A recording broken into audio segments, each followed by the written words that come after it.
আসসালামু আলাইকুম দর্শক শ্রোতা, পাসপোর্ট নিয়ে একটি সুখবর দেওয়ার জন্য আসলাম।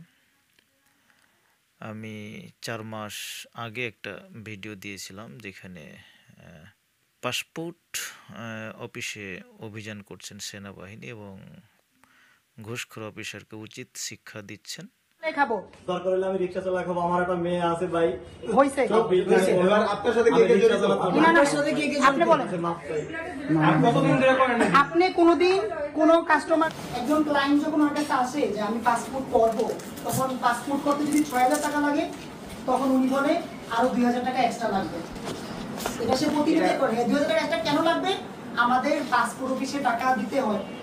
ভিডিওটা ভাইরাল হয়েছে। এখানে ৬৪৭টি কমেন্ট হয়েছে এবং ১০,০০০ প্লাস লাইক হয়েছে সেই ভিডিওটিতে। তো সেখানে সেই কমেন্টগুলোতে আপনাদের মনের আশা আকাঙ্ক্ষার প্রতিফলন ঘটেছে সেই ভিডিওটিতে। অর্থাৎ আপনারা কি চান সেই কমেন্টের মাধ্যমে বুঝিয়ে দিয়েছেন সেই ভিডিওতে লাইক কমেন্ট করে। মানুষের প্রত্যাশা কি। তো আরও একটি সুখবর দেওয়ার জন্য আজকে ভিডিওটি করলাম। যে আপনারা অবশ্যই নিউজে শুনে থাকবেন, স্বরাষ্ট্র উপদেষ্টা একটা সুসংবাদ দিয়েছেন পাসপোর্ট বিষয়ে যে অসংখ্য দুর্নীতি অনিয়ম ঢুকে আছে, যেখানে একটা পাসপোর্ট করতে গিয়ে বিভিন্ন জায়গায় প্রয়োজনের অতিরিক্ত টাকা আমাদেরকে দিতে হয়, যেটা খুবই অনুভবপ্রীত এবং খুবই ব্যথা বেদনাদায়ক বিষয়। এটা আসলে যখন মানুষ অনাকাঙ্ক্ষিতভাবে কোনো জায়গায় অর্থ দিতে হয় অবৈধভাবে, সেটা বিবেকে বারবার দংশন করে ভিতর থেকে ক্ষরণ হয়। এই বিষয়গুলো দেখে মানুষ আসলে চায় সততা নিষ্ঠা এইগুলো।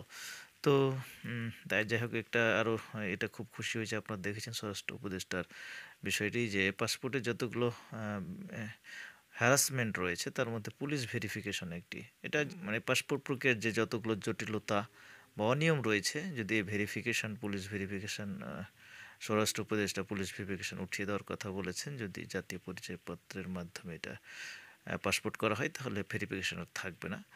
শুধু আমাদের আইডি কার্ডে দিয়ে পারা যায়, তো হয়তো আমরা পুলিশ ভেরিফিকেশন তো উঠাই দিব, যেহেতু আইডি কার্ডও তো আমাদের মন্ত্রণালয়ে তো আসতেছে। আর প্লাস আমাদের ধরেন পুলিশ রিফর্ম কমিশনের তাদের একটা রিকমেন্ডেশন যদি থাকে সেই সময় অন্য কথা। তো এটা খুব দ্রুতই হবে আশা করছেন তিনি, যেহেতু ঘোষণা করেছেন। তো এইটা যদি হয়, পুলিশ ভেরিফিকেশনটাও যদি পাসপোর্ট প্রক্রিয়া থেকে এটা বাতিল করা হয়, সরাসরি যদি জাতীয় পরিচয়ের মাধ্যমে ভেরিফিকেশন করা হয়, তাহলে পাসপোর্ট প্রক্রিয়ায় এই যে অনিয়ম বা দুর্নীতির মুক্ত হওয়ার ক্ষেত্রে এক ধাপ এগিয়ে যাবে বলে মনে করছি। আর আরেকটি বিষয় তিনি বলেছেন যে এই সরকার ই পাসপোর্ট সবার ই পাসপোর্ট নিশ্চিত করে যেতে চান এবং এমআরটি পাসপোর্ট আর থাকবে না। তো এটা বাস্তবায়িত হলে আশা করছি যারা বিদেশে যান, যে কোনো কারণে যান, চিকিৎসা জন্য হোক, কর্মের জন্য হোক, কাজের জন্য হোক, শিক্ষার জন্য হোক, সকলের জন্য এটা খুবই দেশের জন্য খুব ভালো হবে। আশা করছি সেটা খুব দ্রুত বাস্তবায়ন হোক।